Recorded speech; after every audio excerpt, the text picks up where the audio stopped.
day 4 of Name It, Claim It, End It, Racism. So thank you for joining us again. I hope you guys have your notebooks to take notes. I hope you are thinking of questions and writing them down or typing them into the chat.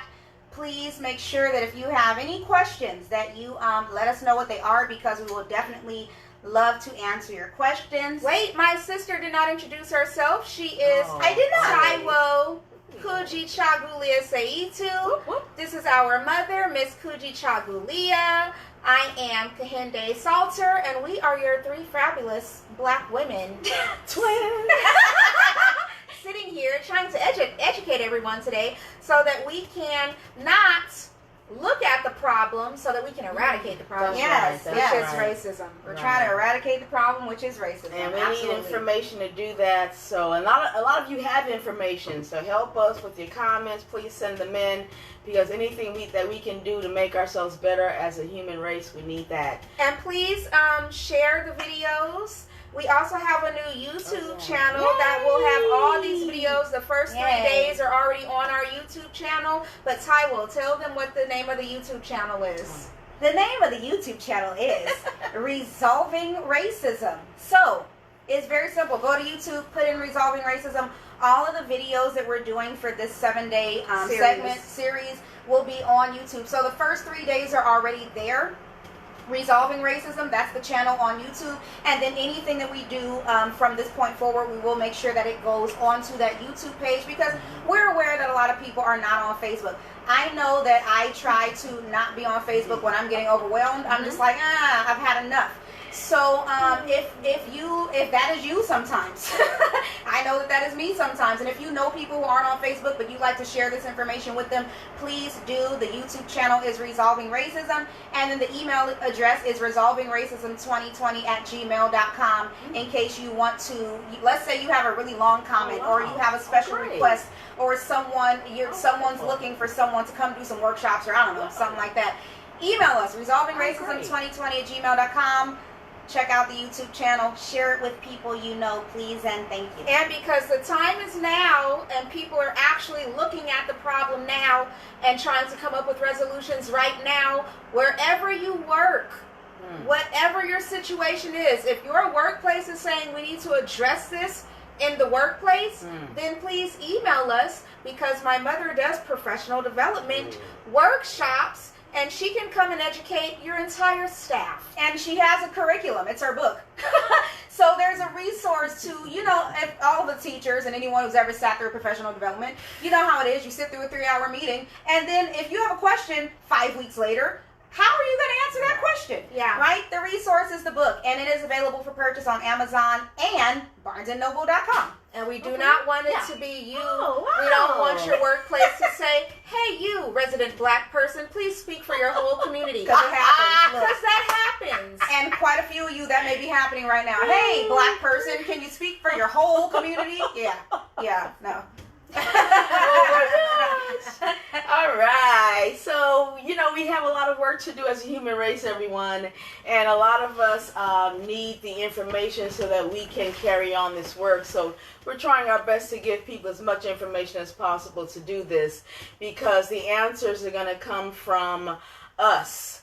We are the leaders that we've been waiting for. We are the ones we've been waiting for. Don't wait for anyone else to do it. We all have the responsibility to do this. We are all able to respond. Responsibility, it's all of ours.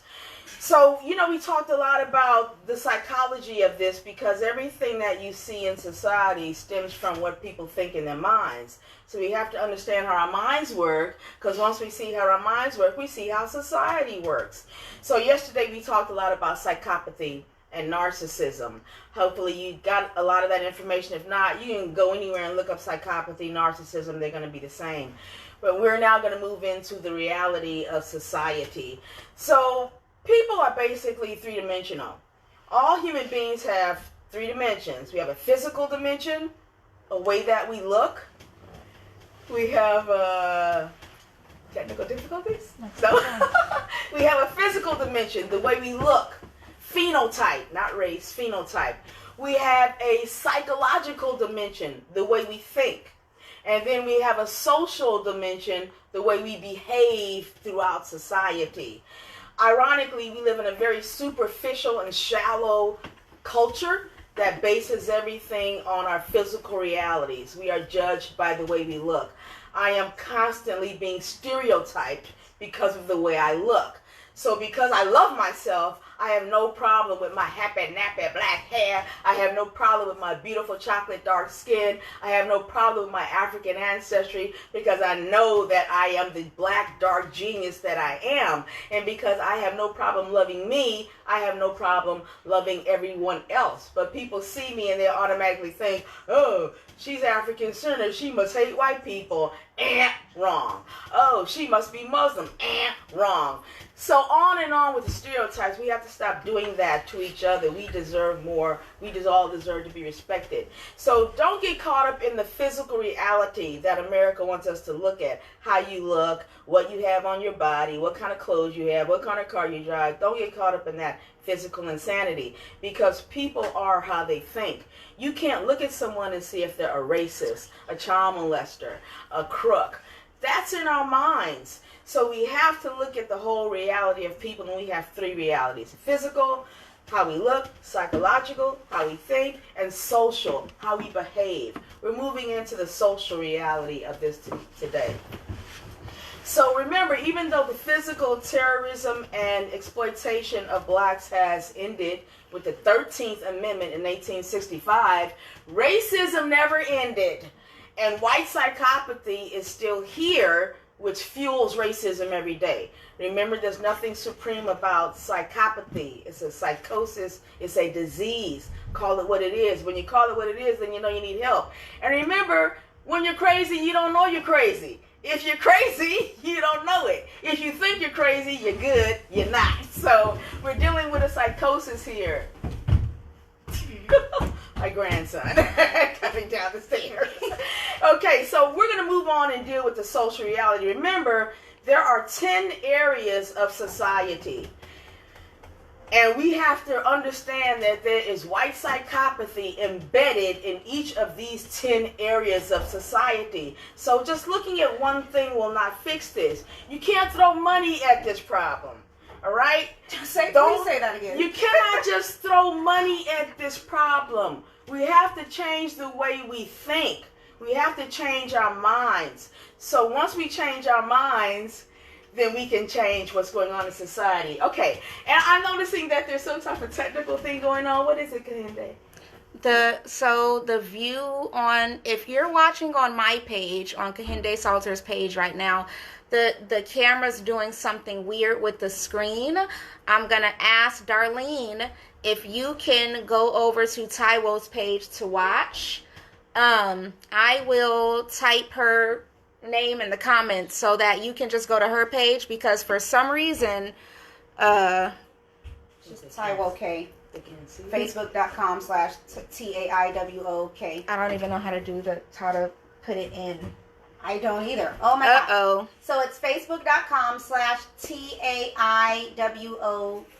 The letter K like kite. Hey Dante, so now there's 3. So there's something weird happening on Kehinde's page. Oh, so no. if you guys are on Kehinde's page and you want to watch, I'm going to continue the live on my page. So if you guys want to switch over to watching from my page, Facebook.com/Taiwo, TAIWOK. Yeah, because I'm going to end this feed. It's doing something weird. Wait, Darlene is Dante. Yeah, Dante and Darlene, and there's someone else. I don't know who's watching. Can you guys go to Taiwo's page and watch it?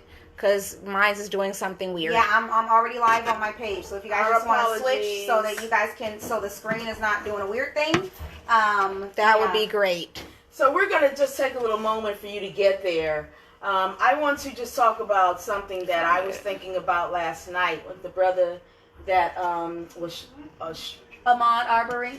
who was tracked down and killed. Yeah. And people think that these are unusual events. They're not.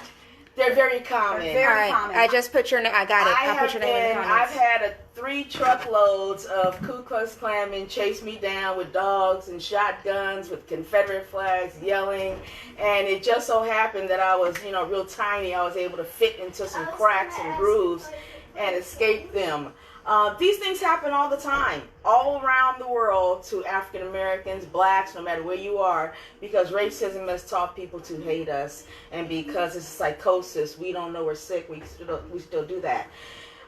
It's stressful. It's very stressful. Oh my gosh, it's frustrating. It just takes a lot of energy. That's why there's so much high blood pressure in the black community, folks. It's not all the bad food we eat. A lot of it's the bad comments and the bad psychosis of racism.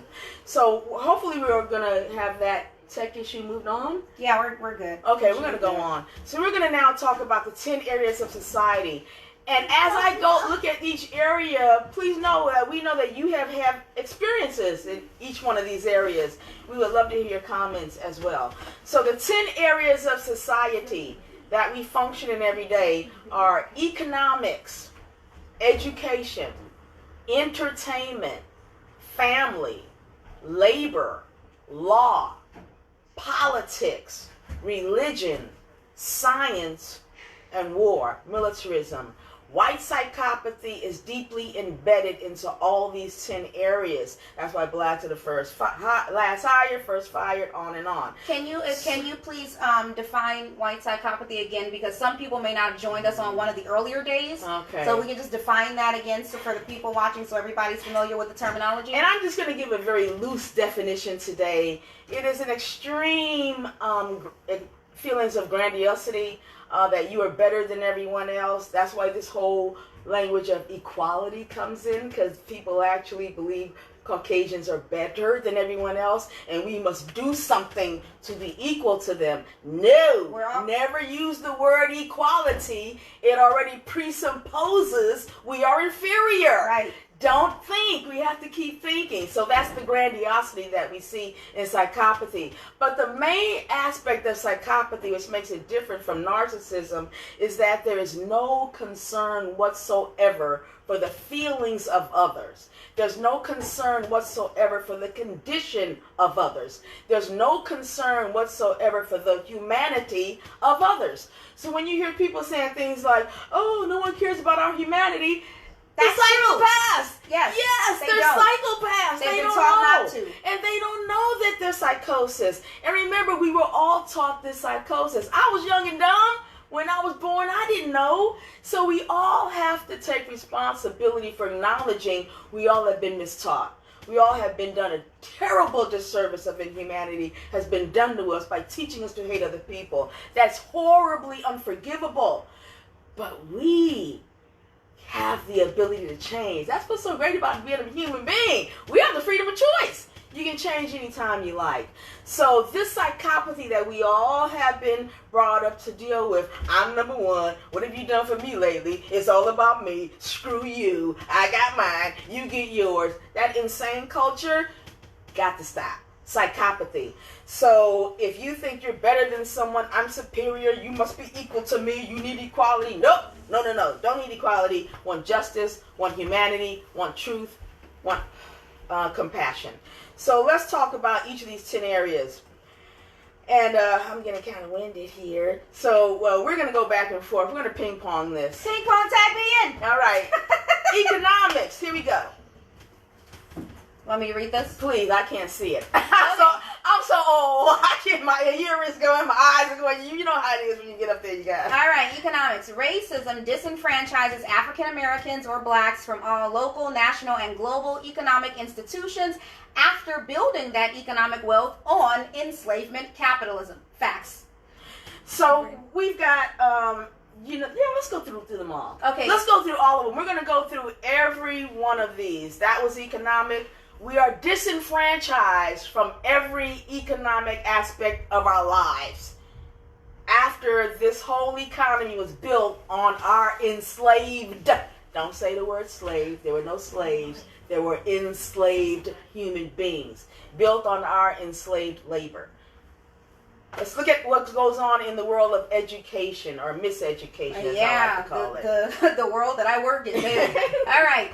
Racism denies, deletes, and distorts or whitewashes the anthropological evidence of the African or black origins of civilization. Racism controls all educational practices, determining fees, structure, curricula, and textbook publications. Definitely. So the first black superintendent in the United States was Dr. Carter G. Woodson, 1929. And as the first black superintendent in the United States, he realized that the curriculum was totally racist, full of white supremacist insanity. So he decided people needed to be educated on true black history, which still doesn't go on to this day. It rarely does. Black entrepreneurship, which is not black history. So he decided to initiate Black History Week on the last week of February. It expanded to Black History Month because there was so much information. The reality is, black history is world history. It's world history. Anytime you're thinking about history, it's black folks in there because we were the first people on earth for the first 3 million years. Anyway, so when Carter G. Woodson realized that we needed to celebrate black history, he put it in a month that he wanted to honor one of the greatest black historians of his time. Remember, this is 1929. Dr. King isn't born yet. Malcolm X hasn't been born. The Black Panthers haven't started yet. So he looked at two great leaders, Frederick Douglass and W.E.B. Du Bois. William Edward Lyman Du Bois. And their birthdays are in February. Nobody gave us or gives us anything. Never. We establish and create things on our own. So Carter G. Woodson put Black History Month in February. There's an R in there. February, because that is the month of the birthdays of two of our greatest historians and leaders of the time. This is why in Miseducation we have Black History Month. Okay, so let's go on now to the third area of society, which is entertainment. Oh, goodness. All right. Racism denigrates and distorts the images and culture of African Americans or blacks across the media and entertainment industries. So initially, if you were in the movies, you were either the maid or the butler. Unless you were lucky enough to have a cameo, Count Basie, Duke right, Ellington, or the Nicholas Brothers tap dancing. Brothers. Yeah. So, but for the most part, there's always servitude, positions of servitude. Now we've turned in the media, we're all gangsters, we're all prostitutes, and on and on. You know what I'm talking about. We'll get your comments later. That's the entertainment industry. We're either a jock or we're a hoe, but we are not intelligent geniuses. Let's go on to the next area of society, which is the area of the family. Family. Racism destroys African American or black family structures by minimizing, eliminating, and or denying affordable education, housing, and job advancement while gentrifying their communities. So the families of black people have been destroyed and continue to be destroyed. You know, back in the 60s, the majority of black households were basically father and mother. Yes, two-parent households. Well, the so-called welfare system, which was not even, we were not eligible for the welfare system initially, only white people were. Started in 1935. There was still segregation. The only people on earth in the United States who could get welfare were Caucasians. The whole welfare system was built for Caucasians. No blacks were on welfare. Still, racism came out with the idea of black welfare queens, but there were no blacks on welfare. Anyway, the families are distorted, and keep in mind, we're saying black, African Americans, but please know that this is real for all melanites, all melanin-rich people on the planet. This happens to all melanite people on the planet. We're specifically talking about African Americans in this case, because that's what we are, and we're talking about Black Lives Matter. But please know that racism affects everyone, even Caucasians, because it diminishes all of our humanity. Right. So let's go to the next area of society, which is labor. Racism devalues the labor of African Americans or blacks with enslavement, peonage, sharecropping, and incarceration. Obstacles and barriers to opportunity include licenses, degrees, and certificates, while minimum wage and dead-end jobs guarantee poverty. Now, this is interesting because the prison system now is the slave system, enslavement system. You don't have to pay overtime. You don't have to pay into Social Security. You don't have to pay into unemployment. You get no sick leave. You get no pregnancy leave. You work every day. And you work because for every day you work, you get a day off your sentence. So whenever you hear somebody has a 10-year sentence, it's actually a 5-year sentence. Cut it in half because they're going to work. And you're going to work for, depending what prison you're in, 19 cents a day, 35 cents a day, 35 cents an hour. It doesn't matter. It's still slave labor. Well, after the 1865, when the 13th Amendment ended enslavement capitalism, the most skilled labor force in the United States were black people. Why? Because black people did all the labor. We built everything. We knew everything. We had the skill set. We became an immediate threat to everyone else. And remember, at this point, blacks outnumber Caucasians in this country. So Caucasians are fearful now. Now they have to compete with us for jobs. Who's going to get the job? We know the job. We know the We information. know the skill. We've been doing it for free. So something had to be done. That's when this whole concept of licenses, certificates, degrees came into effect. All those things we see now are obstacles for blacks to get jobs. This started in 1865. What also started in 1865, now that blacks are no longer considered property, so before everyone enslaved was worth maybe $1,200 to the enslaver. Notice I didn't say master. I do not use language that reinforces white psychopathy. They're not masters, they're enslavers. Today that's like $12,000. So you have a $12,000 asset, a law passes, now you have a $12,000 problem. You just lost $12,000. Now you have to compete with that person for a job. So we became totally expendable. From 1865, for 100 years, a minimum of 1,000 black people were lynched. You didn't hear me. From 1865 to 1965, for 100 years, a minimum of 1,000 black people were lynched annually. There's a book written by Ginsburg called 100 Years of Lynching. Read a book. A wonderful book, Without Sanctuary, is a book of all the postcards and pictures of the lynchings, because the lynchings were all turned into tortures. They were eventually called picnics. That's why I don't go on picnics. And they were turned into postcards, and the whole book, Without Sanctuary, is filled with these images. Now, wait a minute, because some the word people... picnic. Oh, no, I was going to talk about the fact that some people don't know what lynching is. Oh, you're No. right. There's people who don't know. We There's don't- people who don't know. There's some people right So now. a lynching is when you hang a rope Oh my God.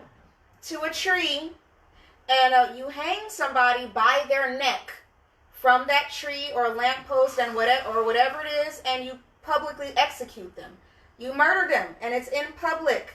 And this It's is a show. It's like this It's a was show. This was entertainment. This was their You entertainment. left church, you got your picnic basket, you sold tickets. And you picked a nigger to lynch. That is where the word picnic comes from. So when we talk about language and being very intentional about the language we use, we are really, really Clear The about word this. picnic comes from the practice of killing people for sport, for entertainment. Picking a nigger to lynch, short picnic. And there would be all these groups of white people that would come together Children, and gather with their women, children. with their families. And then this would happen. There would be a public lynching, and they would all join around and have their food and watch this as entertainment. They would take pictures next to the hanging body. Or burning body. Or They would burn the because they would body. mutilate and burn the body afterwards, and they would take pictures, and these images would go in the local newspaper and all over the place because this was entertainment. Now imagine the outrage of watching George Floyd murdered by that police officer on TV. See, now there's outrage, but during that 100-year period, it was not outrage, it was entertainment. Entertainment. And that is part of our legacy as a country. And remember, when they would do these, they would torture them. And as they saw that this black person was about to die, they would stop the torture, go eat a little bit, wait for them to revive, then come back. Because they didn't want the picnic to end. They would have to carry on the torture as long as possible. And by dusk, if you were still alive, then it would totally destroy you. And then they would take your body parts, the testicles, usually the penises, and they would make jewelry out of trophies. them. They make trophies out of them. So when you say black people have a grudge, that's psychopathy. Yeah, that's psychosis. This is the area of labor. So not only was it legal, it was accepted, and there has still not been an anti-lynching bill passed. That's right. The Dyer, to this day. The Dyer bill. We've been trying to pass an anti-lynching legislation in this country. America refuses to pass anti-lynching legislation, meaning it is still legal to lynch black folks in America. See, we have to read a book, people. That's why we have to stop letting America separate the youth from the elders. Yes. Oh, we have a youth program. Let's have youth teaching youth. Where are the elders? That's to disconnect them from their history. Every time a black person, an elder dies, an entire library dies. That's true. I have been spending my whole life trying to get this out of my head, into my children, into my grandchildren, because one day the electricity is going out, folks. You got to have it in your head. Yeah, because Google won't be available. Google will not answer these questions for you. It's not going to be available. Okay, so excuse how we digress. It's just so much. So let's go on to the next area of society. We just finished labor. Now we're going into law. Ooh. No, I never say, and please stop using the words justice system. It's not just. That's an oxymoron. There's no such thing as a justice system. I call it, either use the phrase injustice system, then all children hear it, know they have to grow up with a responsibility to fix it. Injustice system. Legal system. Yes. Court system. Yep. Stop saying the words justice system. Stop speaking into existence and reinforcing our own oppression. We have the power to speak the truth. Do it every moment. And because this is how you get people who go, oh my God, I don't know what's happening. I never knew. Well, that's because they grew up thinking there was a justice system. Right. That's because no one told them the truth. It's not about justice. It's about what's legal. What's legal. That's right. And legality in this country, as we know, is it's okay to be a psychopath and kill as many people who are not white as possible. Yep. The whole genocide against the indigenous people of this continent, the enslavement of black people in this country, the internment of Japanese people. That's right. They had torture camps going on in those Japanese internments. Dare we digress? But there's just so much. So let's move forward. Another word, please, I want to stop using. I never use these two words together. Justifiable homicide.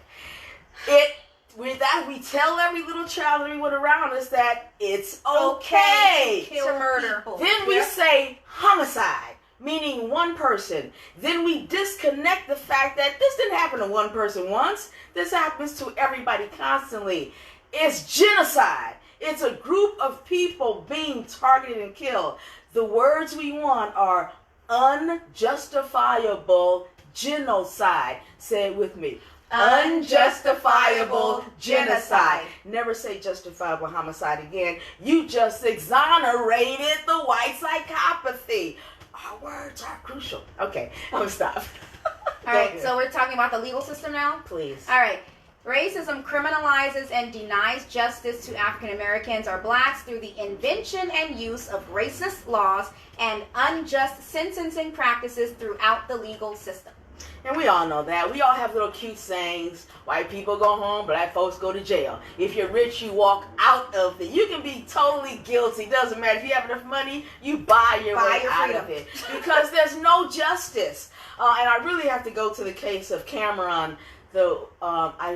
My apologies, I can't remember his last name right now. Is the white man who was who killed 4 Latinos who were parked on the side of the road, and he killed them with their car, and he was acquitted. He murdered all 4 of them, and he went home because America, Psychopathy, invented a whole new law called affluenza, and his defense was, I'm white, I'm used to doing what I want, so I should not be punished for this. And the court said, you know what? Sounds good to me. You got it. He went home, innocent. There's a new law, affluenza. That's why we have to stop using words like entitled, privilege, because that exonerates racist behavior.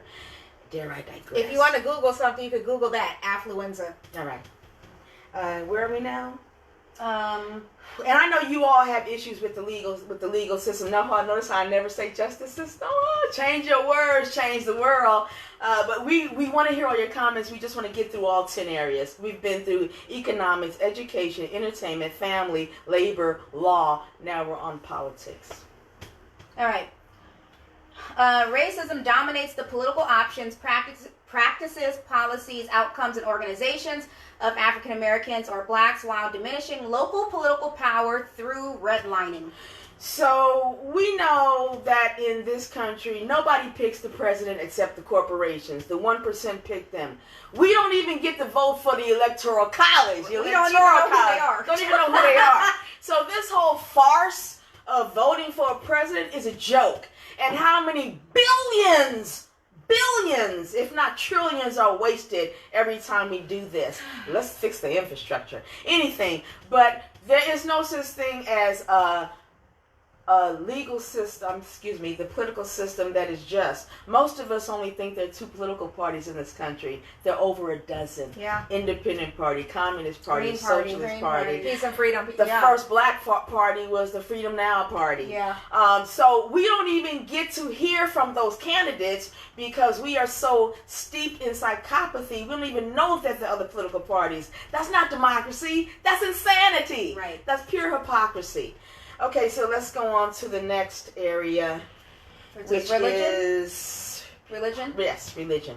Racism demonizes and disrespects traditional African American or black spiritual systems and cosmologies and forces African Americans or blacks to adopt whitewashed versions of Christianity. So we know prior to the enslavement Holocaust, everyone has their own spiritual system, and a lot of people still do. I still follow my traditional ancestors' spiritual system of Ifa, which has been around for 6,000 years. I still follow that. Everyone has their own cosmology. However, when white psychopathy under colonization came, everyone was told, if you don't practice my religion the way I say you should, psychopathy, we will kill you. Yes. If you don't take my religious book and my religious icons, who just all happen to be white, something's wrong with you. So your religion is wrong. Whatever you believe in, it's wrong. And if you don't accept my religion, you're a savage, you're a pagan, therefore I get to enslave and or kill you. Mommy, tag me in. Tag you? Oh, tag me in. Come on, tag me in. All right, let's come on, good people. So we know, because we're from the African American community, could you tell? All right. We know there are a lot of African Americans who are Christian. We're not saying there's anything wrong with Christianity. I'm Christian. I attend a Christian church. However, we have to understand how we got here. It is of utmost historical importance to understand our history because the teachings of Christ far predate enslavement capitalism. And the teachings of Christ have nothing to do with enslavement capitalism. It's just that the people who were enslaving other people took what they wanted, manipulated some things, said slaves honor your masters, right? That's what they were taught. King James Version, 1611. Which is why I don't read the King James Version of the Bible. I know that it was co-opted in order to perpetuate enslavement capitalism. So we need to understand that African Americans did not convert in mass to Christianity until after the end of slavery, and that is extremely important to understand because during slavery, they were taught a very bastardized version of Christianity. It was one where it was basically, slaves, don't steal your master's pigs and hogs, honor your masters, you'll have freedom in heaven. That was basically the version of Christianity that enslaved people were taught. African Americans did not convert to Christianity in mass until after the end of slavery, when a lot of northern missionary organizations came to the South, helped open the historically black colleges and universities, when people could learn to read the Bible for themselves on their own, and they could read the scripture themselves and really see that Christianity was actually, it's rooting for the underdog. It's about love. It's about all these things. So what the people who were enslaved did latch onto was like the stories of the Israelites and of freedom and those things, and so which is where we get spirituals, right? Which is a code for freedom of the mind and physical freedom, Africans use the Bible as a book to code word for liberation. For liberation. Right, but it was not at the time. It was not because they were considered Christian. So we need to understand that distinction in terms of how all that happened. And then if you look at a lot of the Spanish-speaking countries in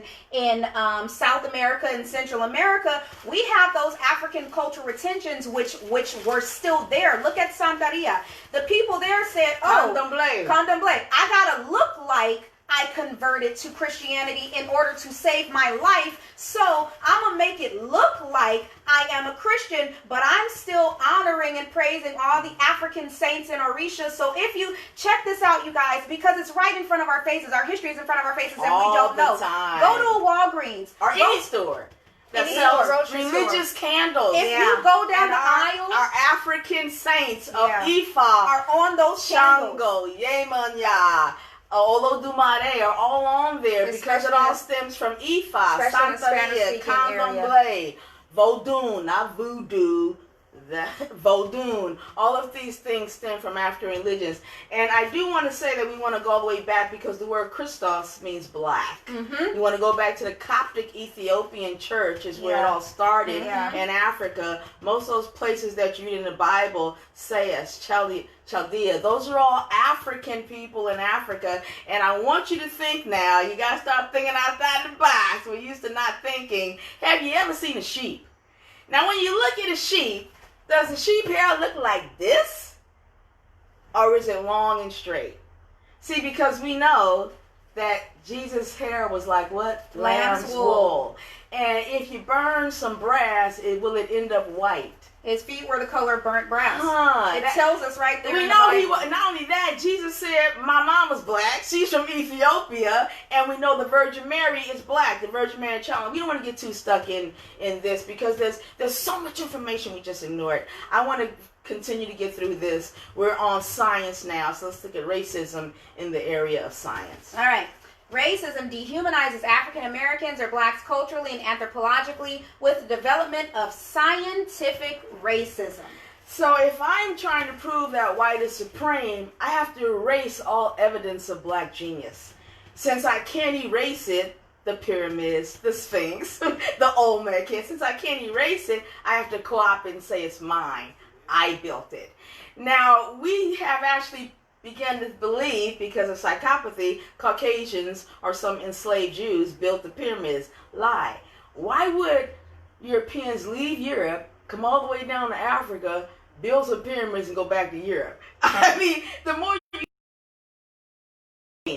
so all the scientific genius that evolved on the African continent that we spread throughout the world is true. We know that all evolution came out of Africa, and that all evolutionary stages from Rampithecus, Australopithecus, Australopithecus afarensis, Homo habilis, Homo erectus, Homo sapien sapien, are all African. So when racism came along, they spent a lot of time trying to prove that humans evolved in Europe. It is called the polygenetic theory of evolution, as opposed to the monogenetic theory of evolution, meaning there is only one strand and all humans develop from that. But then white would have to acknowledge that they came out of us, which he did, but they didn't want to do that. So what they did was they tried to find evidence of evolution in so-called white countries and could never do that. So racism invented a fake skeleton. This is called the Piltdown Man. Go research it. 1912, they got bones and fossils from orangutans, monkeys,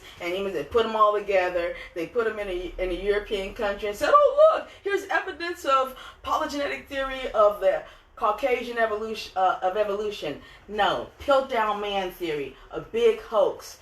Now let's look at today.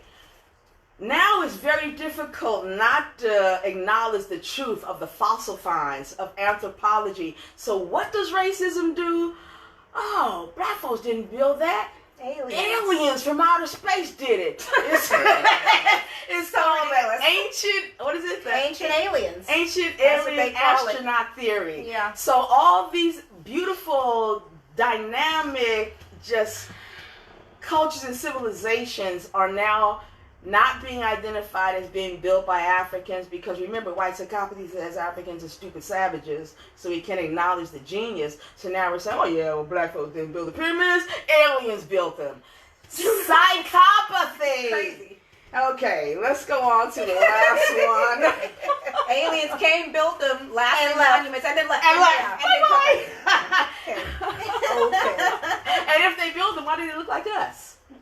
If they built them, why did they leave? Right. Why didn't they make them look like this? Okay, yeah. Here we go. So science is, war, militarism. How do you defend yourself is the last one. Racism denies security to African Americans or blacks while destabilizing the military defense capabilities of African Americans or blacks both nationally and internationally.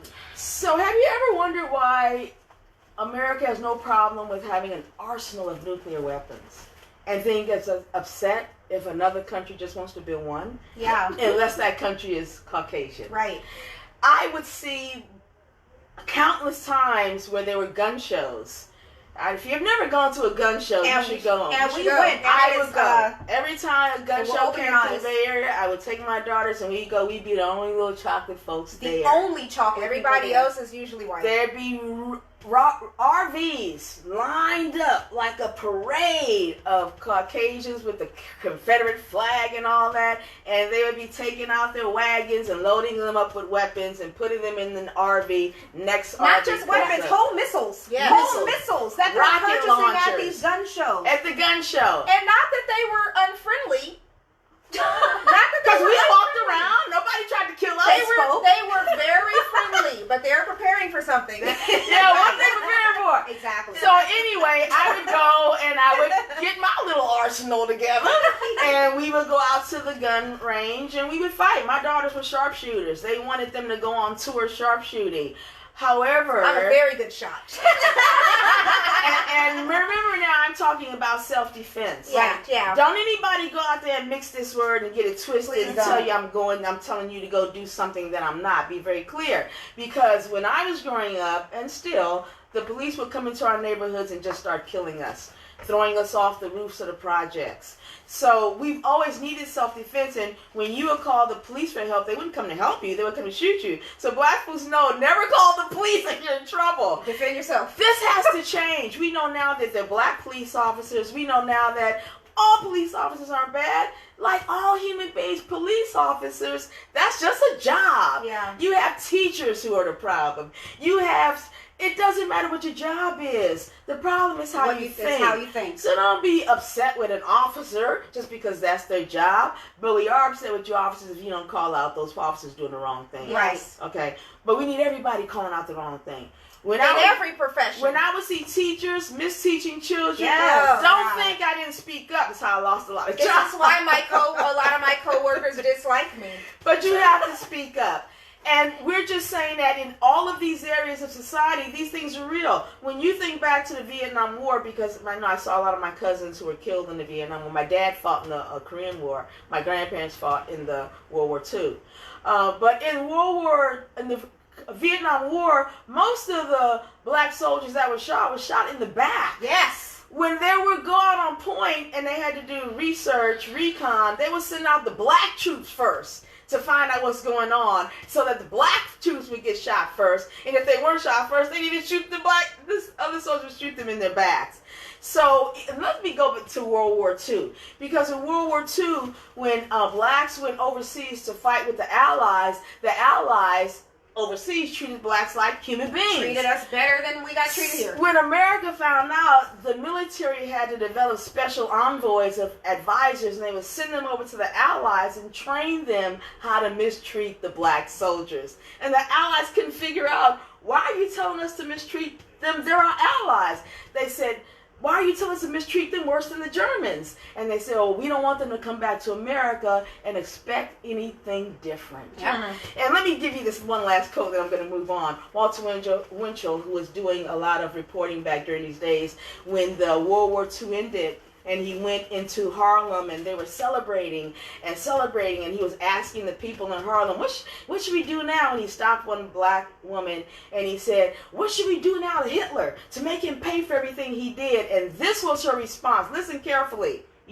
I hope you all know who Hitler is. Yeah. Okay. So she said, what should we do to Hitler? And she said, if you really want to punish him for what he's done, paint him black and send him to America. What does that say? So, folks, we're here to help us name it. We have to start using names that identify the problem, like unjustifiable genocide, like the injustice system. Claim it. Own up to it. Fess it. We can acknowledge things are wrong. Nothing will change until we admit it. But once we admit it, don't walk away. Now you have to end it. Here we are. We're trying to end it. It's not a moment. It's not a movement. It's forever. I've been doing this over 50 years. It's not going to stop tomorrow. So, you have a comment? Yeah. So before we start answering questions and responding to comments, I did want to take a moment because I've been receiving emails and I've been seeing on all these corporate pages. So Fashion Nova, Amazon, Uber, Disney, all these companies now are now trying to figure out how to throw money for racial equity. They're trying to throw money in hopes that these funds are going to magically End racism. End racism. Michael Jordan yesterday planned to donate $100 million over the next 10 years towards organizations fighting for racial justice. Here's the thing. It's, and like, which organizations are getting this money? Because, like I said in my article, if it's the NAACP that's been around for 111 years, if they could have solved the problem, it would have been solved 111 years ago. I'm just saying. So, it's not enough to just say, hey, we recognize there's a problem. Here's some money. Unless we're going to unless we're going to solve the problem, that money means nothing. And I'm noticing now in New York, the street was painted with Black Lives Matter. That was in D.C. DC. There was also some city where there's an intersection, and they're changing the name of it to Black Lives Matter. That's great. I love the fact that it's painted on the streets. There's a street sign, but let's not forget, how many MLK boulevards have there been since Martin Luther King Jr. was assassinated in this country? Let's go And now. did changing those boulevards' names end racism in this country? No. It's like, because there was a boulevard named after Martin Luther King Jr., we're supposed to be complacent now. But they gave us the name of a boulevard. Hey, black people. It's all good. Black people, Latinx, Asians, white people, everybody. Let's not get sidetracked and go, but they gave us something. And then think that the problem is solved and that racism is over. It is not. Hey, black people, it's not enough that Amazon hung the red, black, and green flag in their headquarters, and then when you go to Amazon's homepage right now, and I'm an Amazon Prime member, I appreciate them, but when you go to their homepage now, there's a whole page that say, hey, black people, we agree that Black Lives Matter, and Amazon, we're committed to blah, blah, blah. All these corporations now are saying, we agree with you, Black Lives Matter, but are they saying Black Lives Matter? Are they saying, hey, black people who don't have nothing but spend the most money per capita as a race in this country, we don't want to lose your black dollars. That's what it is. Think about it. Do they really care that our lives matter, or are they trying to get the black dollars? Because the thing is, if we want to say that they care, great. Let's make them care. And then now everything has to change. Policies have to change. Everything has to change. Your mind has to change. The minds have to change. The way we treat people has to change. So we cannot stop at, but this company donated $5 million to God only knows what organization that hasn't made a change. It's not enough to say, we recognize there's a problem. Here's some money. No, call them on it. We have to acknowledge the problem, name it, claim it, call it out, end it. We have to now go and keep, after the protests are over, we have to make sure that we keep doing the work in every segment in those 10 segments of society. We have to make sure that we're still doing the work to continue the change and not get complacent because somebody gave us a boulevard named Black Lives Matter. So we're talking about the difference between superficial and cosmetic changes. Yes. As opposed to, I can't stand that word systemic. I just hate it because it really obfuscates, confuses the problem. Unless we are changing what people think, we will never change the way people behave, because thoughts and beliefs determine behavior. Just let me give an example. Let's say Miss Kujichagulia is a raving lunatic out of her mind. And then, okay, she's a raving lunatic. Okay, I'm gonna buy a shirt and it says I'm sane. I'm gonna buy some earrings that say I'm not crazy. I'm gonna put on as much lipstick and makeup and look better. I'm gonna walk and talk a little different. I'm still crazy on the inside. Yes. Come on, I still crazy. So what you gotta do, unless my mind changes, doesn't matter the superficial changes. We have to change people's minds. If people still believe black is ugly, I don't care how beautiful I am. When you see me, you see ugly. Right. Because we see what we believe. If you think I'm a criminal, I don't care if I'm standing in the parking lot, you're gonna accuse me of stealing. Yep. And let me tell you how real this is, because a lot of people say, oh no, let me prove it to you. You have a mate, whatever. Make them whatever you want. And you and your mate have little issues. You're not too sure if they're messing around, but you know you love them, you stay together. If you believe your mate is cheating on you, your mate could be standing on the moon all by themselves. You'll say, I caught you cheating. I know you're cheating. Because why? We see what we believe. That's right. If you believe your mate is not cheating on you, you can catch your mate In the act. butt naked in bed with someone else. And you'll say, I know there's a logical explanation for that. I know it's not what it looks like, sweetie. It's okay. You see what you believe. We have got to change what people believe. That's why the miseducation system is crucial in this. Yeah, gotta We change. send our children off to school every day Teachers. to learn white psychopathy. Yep. Yes. Who is stopping the white psychopathy? I heard the superintendent say something very real. Yes, teachers, you're going to have to be ready for this conversation. What do we tell the children? Tell them the truth. The truth. You tell them the truth. The problem is most of us don't know the truth. To tell them. Because we facts. don't read anymore. And we have eliminated our elders who have the truth and the history from the conversation. We've got to get back to the truth. We can solve this with the truth. Unless your money is going to buy some truth. Hello? How do you buy truth? You can't. Especially if you don't know the truth. Yeah. We have to know the truth so we can teach the truth That so the part. truth will heal us and set us free. Amen. We have to know our history. And let me contact this real quick about the farce of Black History Month. I don't even call it that anymore. I call it Black Mystery Month. Because we don't talk about our history. We talk about you're a good capitalist. Let's Black Mystery Month. promote you. You're a good capitalist, and here's a good capitalist, and here's a black capitalist. Oh, wait, but my it's favorite. not Black Capitalism Month, y'all. Well, my favorite. It's Black History. We have to start teaching Black history. I don't teach. When they wanted me to teach Black history as a study, I had to let them know I teach everything prior to colonization. World history. I never start from the 1500s. You gotta start I before. always start from the 14th century back. Yeah. Because that's the history we're missing. That's why we don't know our genius. That's why Caucasians have no problem saying we're all just savages, because we don't have the truth. And Nickelodeon was, I have a small child at home. She's 8, so Disney and Nickelodeon stays on my TV. What Nickelodeon did during Black History Month, and I was channeling my grandmother, and I was like, I should write them a letter. Channeling Gladys Lloyd. Nickelodeon, what they did was they highlighted black children, and they said, these children are making history. Well, what is it? Is it Black Present Month? Is it Black Future Month? What is happening here? I was like, are they serious? Am I the only critically thinking adult seeing this? But they can get over, if it's only kids watching it. Kids are like, yeah, Black history. She's 12. Like, how does that work?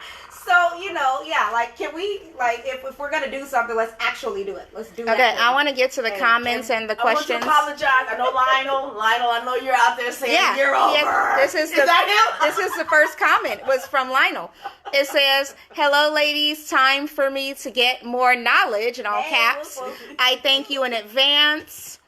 What else? Because I saw some questions, and I want to get to them before we end today. So give me just a second, guys. I'm scrolling. And I will stay here since I've been fired from my job, because apparently I don't read the questions or the comments well enough. This says, Taiwo can't do this. I have to do this. That's why you're not looking at my face, because I'm reading the comments. adequately. She do be shady. Okay, this says, wow, break down the truth of the white carnival of lynching. Real Talk Day, loving this. Trina says, teach. True Grad says, doesn't just have to be hanging, though. So many other versions of lynchings. This is true. Thank you. This is absolutely correct. So many. Sanctioned torture chambers. I have a damn, tell the truth, and shaking my damn head.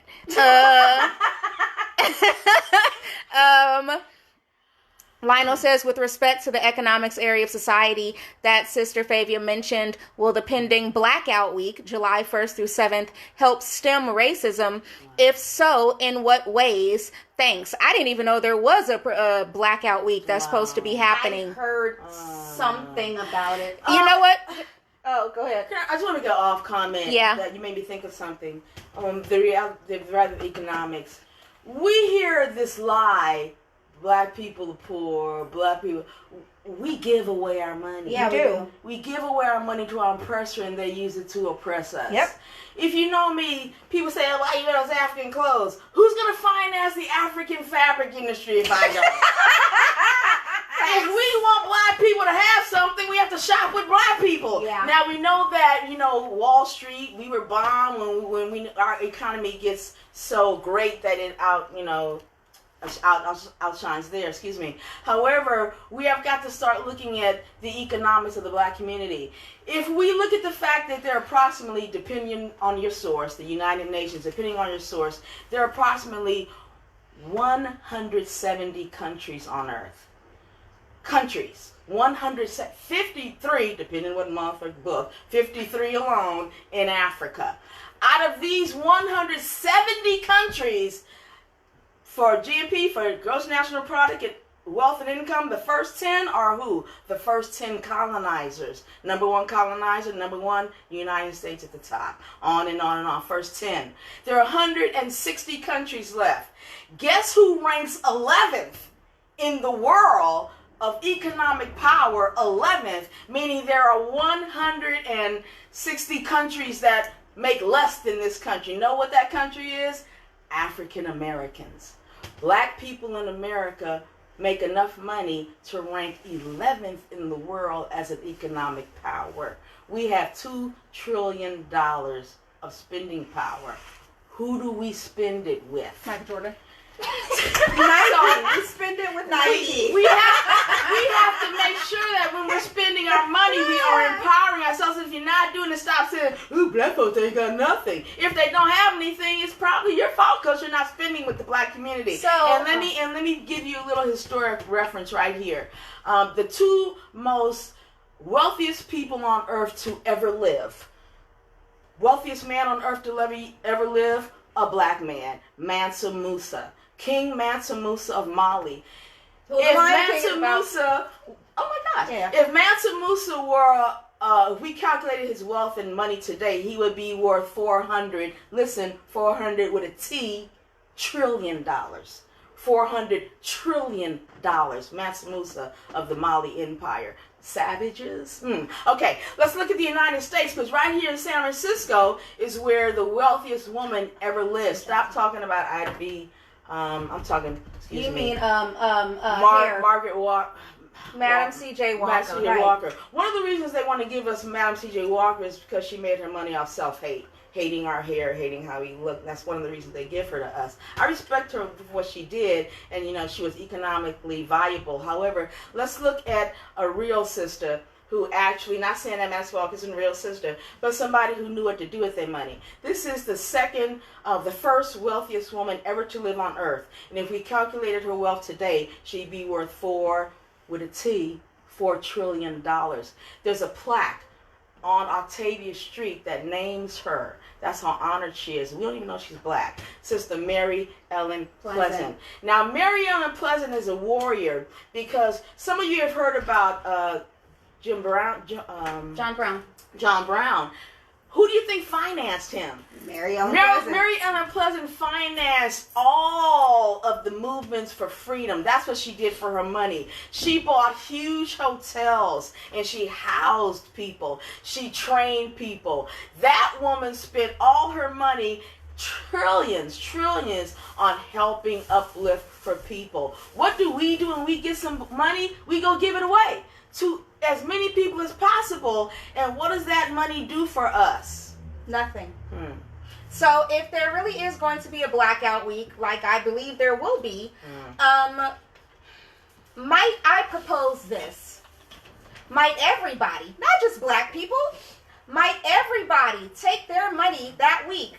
And I'm not just going to say, don't spend any money with any major corporations. If you got to go buy groceries, buy groceries. Like, if you have to spend the money, yeah, you got to do stuff. But might I say that week, you find black businesses to spend your dollars Black on, books, buy some black books. black-owned businesses to spend your money with some black people. And not just any black people, because people can be like, Jordans, Michael Jordan is a black guy. No, he doesn't own He Jordans. doesn't own it. So some real black businesses, and it would take everybody to spend their money, not just black people. Right. Everybody spend your money with some black businesses during Blackout Week, or all black people, and saying all black people oftentimes is like an oxymoron too. But if all black people were not spending their money and they were spending money with black businesses, then that might be a blackout week. I seriously doubt that that's what the plan is, because on social media it looks like blackout week is, let's just change my profile picture to be a black square for some reason. I don't know. Okay. I don't know. And so let's stop with the knee-jerk responses, people. Please, Yeah. oh my God, We have please. to stop being reactionary and just focus on a plan, an objective, a mission. A lasting plan. My mission has always been, I'm very clear about my purpose on the planet as a griot. Try putting that on your income tax return. Occupation. Griot. That was a 10-year fight, but they know me now.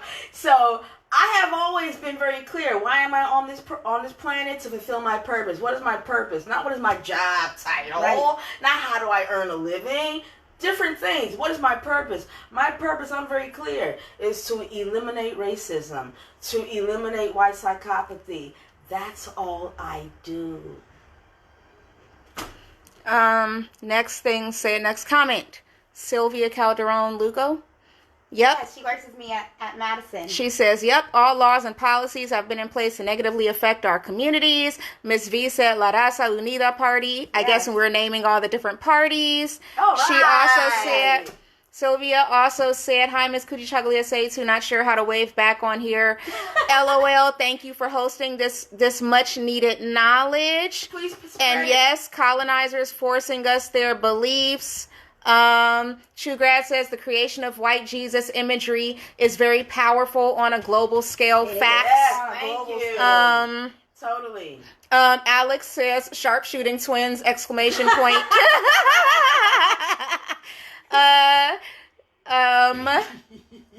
Ms. V says, okay, respect. You may have to take me to a shooting range and teach me. I feel ill prepared. True Grad says, this is a good one. I teach my kids strictly anti-gun, anti-violence. Is pacifism a luxury based in privilege? Wow. That's a great question. It is. I would say yes. Okay, and I don't use the word privilege. I go with narcissism. Is being passive. Yeah. Well, it helps to be apathetic. And let's be clear. We know that the people who are going to suffer from this are the people who benefit from this. And that's what we're going to be moving towards we end this. So, of course, it's better for me to say nothing, do nothing, because I want to continue benefiting from this. I know that the police aren't going to pull me over, stop me. I know that the police aren't going to pull me over and watch me in the stores. I know that I can go shopping and there's no problem.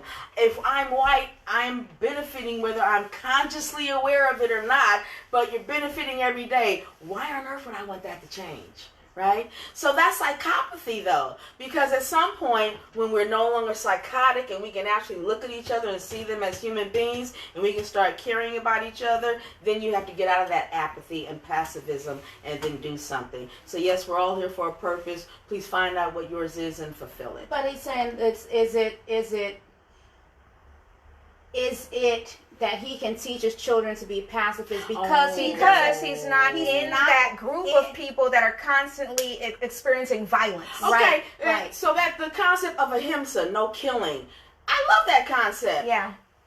But everybody doesn't think like that towards me.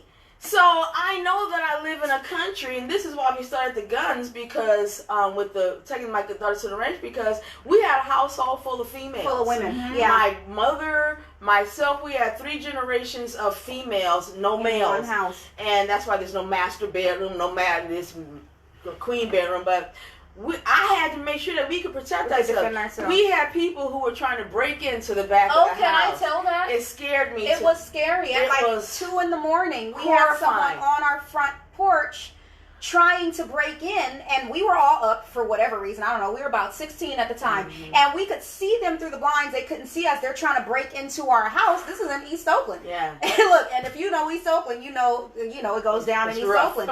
So my mom goes, "Get the gun, get the gun, get the gun." She had a pistol. I had the rifle. I'm standing where the person can look at me. Like, I don't know what made them turn around. They could see me through the blinds holding the rifle, and when they saw me with that gun, they ran down. There were 32 stairs to our front door. So they were determined. When they saw me with the gun, they turned around and left. So when you're living in an environment where you might have to defend yourself, then yes, you prepare for that. We hope to never have to use it. Not at all. But that saved our life that night. Did. And we had many occasions where people tried to break in. And we were the only house on the block that did not get broken into. We were not broken into. Yeah. People called us the crazy folks with the guns. That's okay. We're the alive people. Or in my mommy's case, the crazy lady that walked down the street with a machete. Remember that? I remember that. Okay, so I love the concept of no killing, but I need everybody to stop the killing. And let me go to a machete story real quick.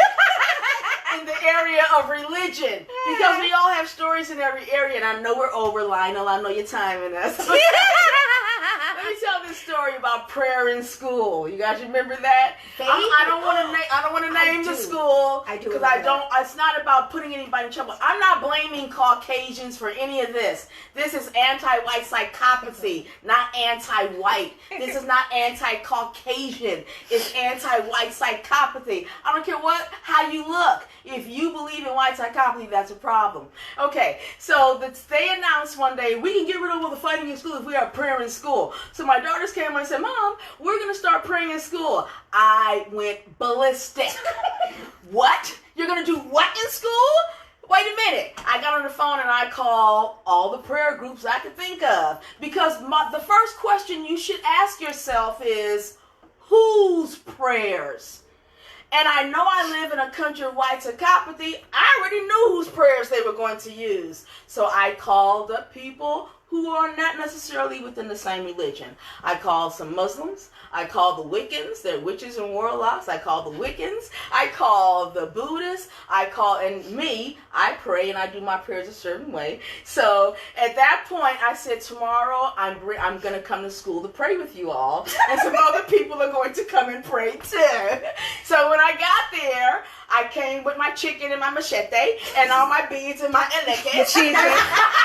And I told the principal, after you do your prayers, we're going to do my prayers. And I want you to look out the window because I have a whole line of people. And after we do my prayers, we're going to do some Muslim prayers. And after we do some Muslim prayers, we're going to do some Buddhist prayers. And after we do some Buddhist prayers, we're going to do some Hindu prayers. So I don't know how long school is, but we're going to have prayer in school. Because if we're going to have prayer in schools, we're not going to discriminate. We're going to have everybody's prayer. Do you want the Satanists up in here praying with us? Jesus Christ, no.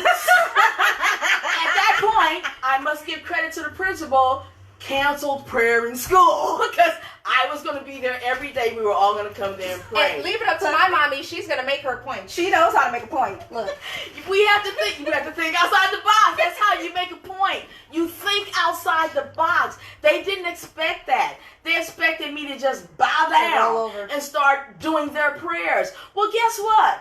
If those prayers worked all this time, why is there so much violence? Aren't these the prayers that were being said when we were being enslaved? Yep. Aren't these the prayers that were being said when they were annihilating the indigenous population? Yep. Obviously, those prayers don't work. So maybe let's try mine. So we've got to always think outside the box. We are often confronted in every area of society with something that is psychotic. It's racist. We don't call people on it. I will call out that elephant in the room every time I see it. Whoop, there's a racist elephant. Whoop, there's an elephant. I call it out. And that's my power. That's the power I have. I don't have to go protest. I love the people who are doing it. I've been through them days. I'm done. I'm too old for all that. But I also found out that I have more power with my word than I do with my feet. Let's talk about your words. Because Alex asks, can you talk about the individual, this is a great question, can you talk about the individual changes that we need to make? And that's the question right now. What can people do individually within their own sphere of influence right now? Okay. Regardless of what your profession is. So we're going to just do this very briefly, and this is just a glossing over it. What words come out of your mouth? Yeah. How often have you said, this person has a dark past. This person is going over to the dark side. This has a dark history. He's in a very dark place. See, that's your job, to stop using the word dark negatively. I will tell, see, I whiteball tramp. I whitelist tramp. I don't use the word blackball. I don't use the word black market. I'm very clear that there is racist psychopathy going on. So every time I speak, I don't have time to educate folks. I just give them a quick example. And I say, oh yeah, I used to be whiteballed. And they get it. All of a sudden they realize, wow. Because racism loves to tell us, oh, they're just words. Yeah, remember that? Sticks and stones may hurt my bones, but words will never hurt me. That's a lie. Yeah. We all are growing up, and we're in the position we're in today because of the words we heard growing up. We have the power to utilize our words. How many words come out of your mouth that do not reveal the truth? How many times have you said the justice system? How many times have you said, oh yeah, it was okay because it was justifiable homicide? Or a little white lie. A little white lie. I don't ever use the word landlord. Why is owning property next to godliness? It's not. I say landowner, property manager. See, we have the power. Or slave or master. I never say master. I say enslaver. I never use the word slave. I say enslaved person. See, we have so much power. Racism wants us to think we have none. You have so much power at your disposal. It's ridiculous. The words that come out of your mouth. And let me tell you 3 words, just personally, that I'm trying to fix with myself right now. Because every day, I'm very clear.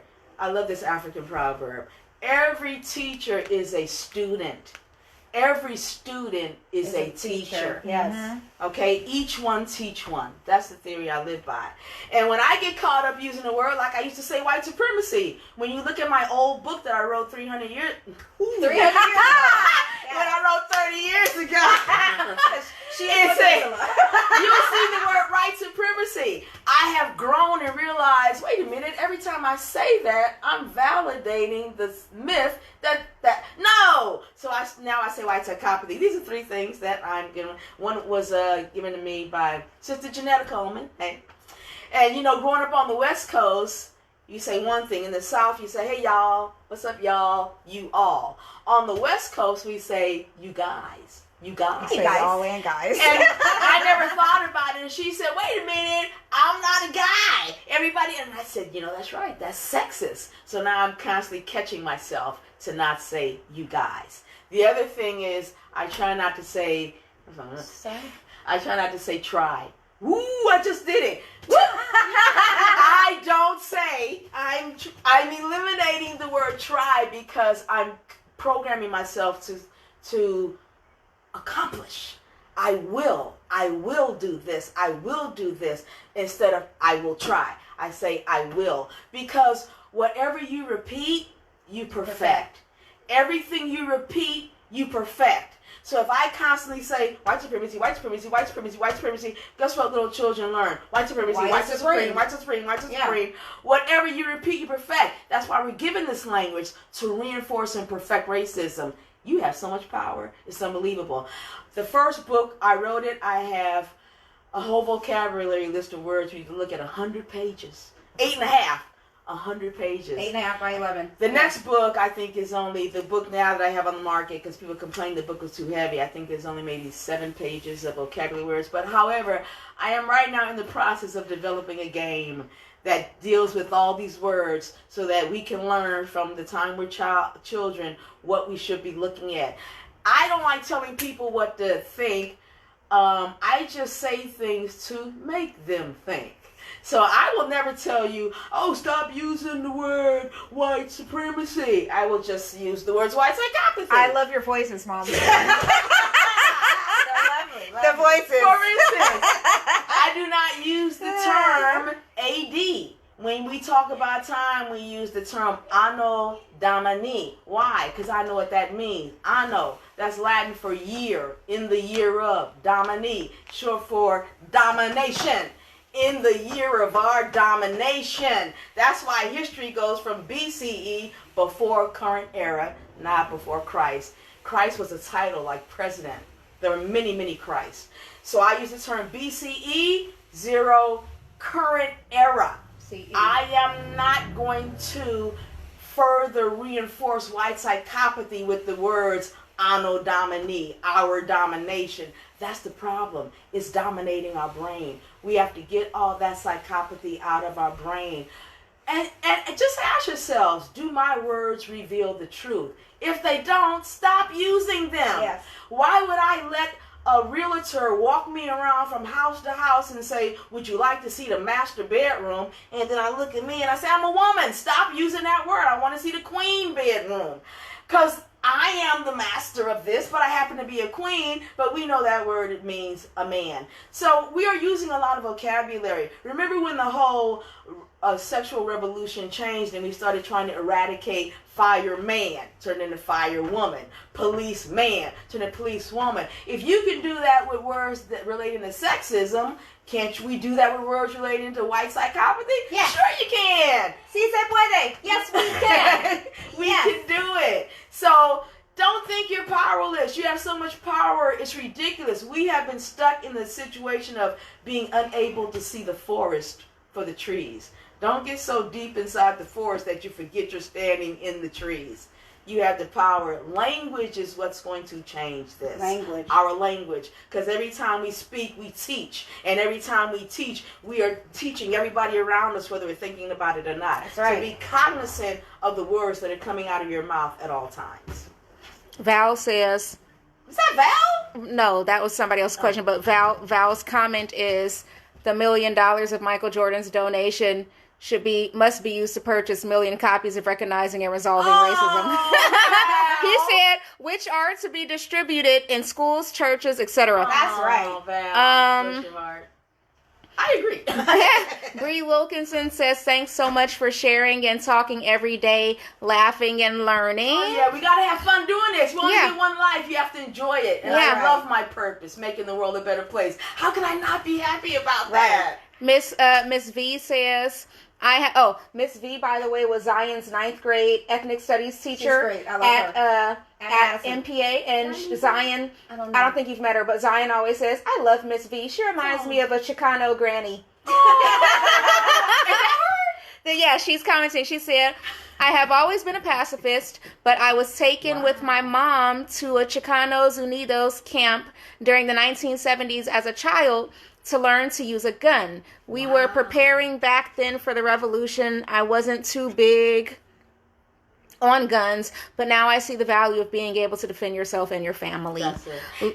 And remember, the most powerful weapon on the planet is the brain. Yeah, Don't it forget is. that. You know, we use elevators today and escalators. We used to know how to levitate. We used to know how to prestidigitate.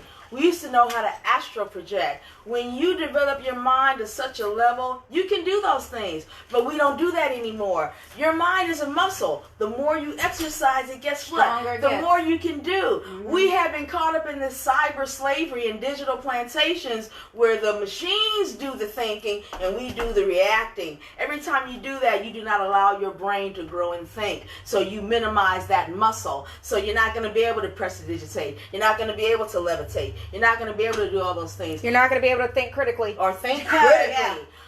We have to start thinking critically. We're going to talk about this tomorrow, which is going to be on lard. You know, too much lard will kill you. Lard, L-A-R-D. Listen, accept, regurgitate, and defend. That's what we've been taught to do. We give you a word, you listen to it, you accept it. Then you start regurgitating it to everybody. And when anybody says something different, well, I learned to call it blackball. I learned to call it dark web. That's what I'm going to do. That's your right. But I also have the right to call the www wicked white web. That's my right. Because I want you to think about you calling it the dark web. Because every time you call it the dark web, psst, they're like needles coming into my heart. Psst, oh, I saw a black cat. It was horrible. Psst, I had a horrible black day. Psst, they're killing me. Sticks and stones aren't the only thing that break your bones. Words will destroy our spirit. We have so many broken people out there because of the words that they heard growing up. We have the power to heal with our words. Lionel says, I'm not timing you, LOL. This says, hi, aunties, on Trina's page, so Sanaya must be watching us. Hi, baby. Hi, baby. Hey, baby. Hi, sweetie. Darlene says, call it out. Let me look at the rest of the comments. Ooh. While you sing and scroll. Wait. Sylvia from your job says, I approve this message. Yeah. Queen. So, you know, this is going to take a long time. Don't think this is going to be over this month, next month. We have a lot of work to do, but think about this. None of this psychopathy existed prior to colonization. Yeah, and the history of colonization is not that long. That's why we have to know history. That's why I am developing all these tools to get us up to speed, up to par. I use these tools in my classrooms to engage the students. And I would have teachers running by my classroom, opening the door, because it was so quiet, they thought maybe the students beat me down or something. But they were so engaged and involved in the curriculum and the work that they were having a ball and learning. So it happened to be at Fremont when I first started working there. They kept buzzing in my room like, is everything okay? And I'm like, yeah, I got this. Yeah. We have classroom control. We know how to do classroom management. Yeah. But I noticed I would see a lot of teachers bust out of the classroom in tears, crying, because they could not control their classroom. Yeah. They would be giving them curriculum that had nothing to do with those students and couldn't understand why the students weren't interested. If they give you curriculum. If you give curriculum. So I have been witnessing this problem in the miseducation. See how I said that? Yes. I haven't seen this problem in the miseducation system the entire 40 years I've been teaching. And the entire 40 years I have been teaching, I have been developing solutions to solve it. Wherever my children were in school, I would go to that school and I would do lessons in the school. So I can't keep doing that. I'm getting older. So now I have developed all these games so that people can be better teachers and students can be better teachers and teachers can be better students. Yes. True Grad says, words will destroy our spirits. Yes. Hey, cousin. Anita says, hey, family, beautiful brains. So I'm sure we're over. Yeah, we are. Tomorrow we're going to look at a lot of lard, a lot of words we need to look at changing. I am constantly utilizing vocabulary that speaks the truth because that's how powerful I am. Yes. We can speak. Wait, Mommy, say that again, Mommy. Into existence. Say that again. I am constantly using words. That's because I'm that powerful, and I am using my power to speak truth into existence. Hey, and this is what America teaches us, that we are not powerful. Yep. Yeah. That we cannot accomplish anything we set That's our right. minds to. That's right. It teaches us that we have to depend on the government, the legal system, the Technology, miseducation system, technology. whatever it is. We are powerful That's beyond right. measure. Powerful We beyond are all measure. beautiful, intelligent, talented. We don't Brilliant. accept it. Brilliant. We don't accept it because we're taught not to. Because as long as we do not believe that, then we got to spend money on stuff And we outside of us. perpetuate our oppression. And we do. But we all have the power. We cannot feel powerless in this situation. We No. have all the power in this situation. The whole world is unifying at such a time as this. And this ain't nothing but a move of God, because were it not for COVID-19 and everybody being on lockdown and everybody focusing on the same thing at the Perfect same storm, time, as you said. this would not be happening right now. So think about how much power we all have Right now, individually. in this moment. And as a unified force, we have all the power. Let's take it back and do what we need to do to get this world right side up. And I always forget to give props to my governor, Newsom. Love him. Oh, Newsom. poor guy. He looks so much older now. I pray for you every night, my brother, and I pray for you every night because you're doing a great job. Yeah. I love the fact that you started immediately doing things fast, revolution. You eliminated the chokeholds. You Yeah. acknowledge your reality. Yep. That man stood up and said, "We know that the unjustice system is not just." Yep, he did. He named it. Yep. I got to give you props for that, my brother, because I know you're catching hell. Yeah, he is. I know you're catching hell, but we're all catching hell. But if we all do it together, we can catch it, throw it back, and cool everything That's right. down. Yes. Throw it back and cool it down. Yes. Hallelujah. Yes. That just made me happy. Speak, mommy. Catch it, throw it back. Yes. So we all had the power. Take your power back. Take your power back. Use your power every day. Do not think you are powerless. You have all the power. Well, how does the quote go? Our greatest fear is that we are powerful beyond measure. Hello. Name it, claim it, end it. Racism. All right, we got to run too, Lionel. He said, I have to run. Thank you all. Share Superb the presentations. power. I can't wait till tomorrow. All right, you guys. Share the We'll power. see you then. We'll upload this to YouTube, and we'll put the YouTube channel in The comments. comments. Link it in. We Okay. love you guys. Share We'll it. see you tomorrow. Have a wonderful Take day. care. Bye-bye. Bye.